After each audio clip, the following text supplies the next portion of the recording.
श्री स्वामी समर्थ. आज मी बनवणार आहे भरलेलं वांगं. कांदा आणि खोबरं भाजून वाटप आणि शेंगदाण्याचं कूट. त्याच्यासाठी मी घेतले आहेत उभे चिरून बटाटे, आणि बटाट्याची साल मी काढली नाही कारण की त्याची टेस्ट चांगली येते म्हणून. आणि उभी अख्खी वांगीला चीर देऊन वांगी अख्खीची अख्खी घेतली आहेत. आणि त्याच्यानंतर मोहरी आणि जिरा टाकला आहे. तेलात गरम झाल्यानंतर तडतडला टाकायचा. नंतर कढीपत्ता टाकलेला आहे. आणि कढीपत्ता आणि मोहरी जिरा ते तडतडल्यानंतर त्याच्यामध्ये आपल्याला कांदा टाकायचा आहे.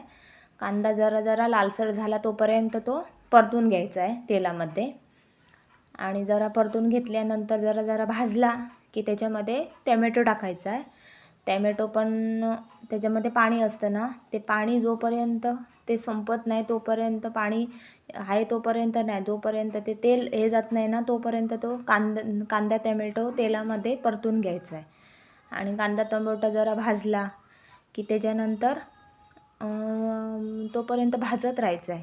कारण की तो लालसर जरा जरा असा हे झाला पाहिजे आणि त्याची ग्रेव्ही कशी झाली पाहिजे ना, तर ती भाजीला टेस्ट येते. म्हणून ती ग्रेव्ही पूर्ण हे करून घ्यायची. आणि त्याच्यानंतर आला लसूणची पेस्ट टाकायची आहे. आणि ती पण टाकल्यानंतर थोडे उशीर भाजून घ्यायचं, म्हणजे तुमच्याप्रमाणे घ्यायचं. त्याच्यात म्हणजे सगळं मी आला लसूणची पेस्ट करते, त्याच्यात आला पण असतं, लसूण, जर मिरची, कोथिंबीर पण असते ना, त्याच्यामुळे वेगळीच एक टेस्ट येते. त्याच्यामुळे तुम्ही घालू शकता, तुम्हाला आवडते तर तुम्ही घालू शकता. मला आवडते म्हणून मी घालते. आणि त्याच्यानंतर आपण सगळे मसाले ॲड करायचे आहेत. हळद टाकू शकतात तुम्ही. आणि त्याच्यानंतर तुम्हाला पाहिजे तेवढं तुम्ही, म्हणजे तुम्हाला तिखट पाहिजे असेल तर जास्त. आमच्या घरी कसं जास्त तिखट चालतं म्हणून मी जास्त चमचे, म्हणजे तिखट आम्हाला भरपूर पाहिजे, झणझणीत भाजी लागते त्याच्यामुळे. आणि त्याच्यानंतर तुम्ही गरम मसाले टाकू शकता. आणि अजून तुमच्याकडे कुठले मसाले असतील ते पण तुम्ही टाकू शकतात, कारण की तुमच्या आवडीनुसार असतं, तसं काय नाही. माझ्याकडे होते तेवढे मी मसाले टाकले. आणि त्याच्यानंतर ते मसाले पूर्ण त्याच्यात भाजायचे. आणि त्याच्यामध्ये बघा मग तेल सुटणार. तेल सुटल्यानंतर जोपर्यंत तेल सुट नाही तोपर्यंत ते मसाले पूर्ण भाजून घे. आणि जास्त उशीर पण नाही करायचे, नंतर काळपट झाले की नंतर भाजीची टेस्ट चांगली लागत नाही. आणि नंतर आपण वांगी आणि बटाटा जो चिरून घेतला आहे ना, ते सगळे आतमध्ये त्या मसाल्यामध्ये सोडायचे. ते मसाल्यामध्ये सोडल्यानंतर बटाटी पण उभी चिरली आहे. कशाला? कारण की छोटी बटाटी चिरली की जास्त उशीर वांगं कसं जास्त कधी कधी शिजत नाही, चांगलं असतं ते शिजतं. त्याच्यामुळे उभी बटाटी चिरली आहे. आणि शक्यतो साल तुम्ही काढू नका, कारण की टेस्ट चांगली लागते साल सकट. त्याचं कधीतरी करून बघा तुम्ही. आणि त्याच्यानंतर ते घातलं आणि त्या मसाल्यामध्ये पूर्ण मी हे करून घेतलं, त्या ग्रेव्हीमध्ये पूर्ण परतून घेतलं. म्हणजे थोडा उशीर तुम्ही तेलात असे हे करा. आणि त्याच्यानंतर पाहिजे तेवढं तुम्हाला तुम्ही पाणी घालून शिजवून घ्या, उकळ घेऊ. आणि म्हणजे शक्यतो सांगते आहे, वर एक प्लेट ठेवून ना त्याच्यावरती तुम्ही पाणी पण ठेवू शकतात, कारण की आतमध्ये जास्त पाणी पण चांगलं लागत नाही. वर पाणी घातलं तरी खालची भाजी ना शिजून येते, वांगं वगैरे कच्चं राहत नाही. हे माझी आई सांगायची, त्याच्यामुळे मी तसं करते.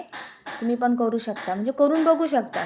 ते मी पण करते. मग आतमधली भाजी जास्त जरी पाणी नाही घातलं ना तरी खालची भाजी रसत नाही किंवा जास्त हे जात नाही, लगेच शिजून येते. आणि त्याच्यानंतर मी कांदा खोबऱ्याचं वाटप भाजून केलेलं ते मी घातलं आहे आतमध्ये.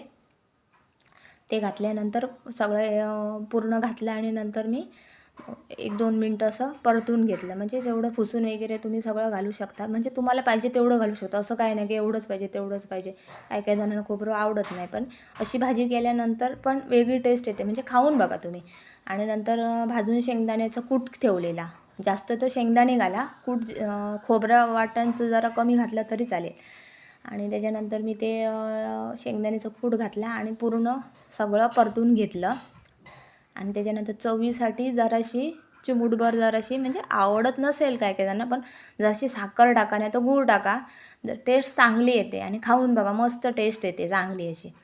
आणि ते हे टाकल्यानं वरून नंतर टाकायची, साखर पहिलीच नाही टाकायची. आणि त्याच्यानंतर भरपूर पाहिजे तेवढी तुम्ही कोथिंबीर आतमध्ये घालू शकता.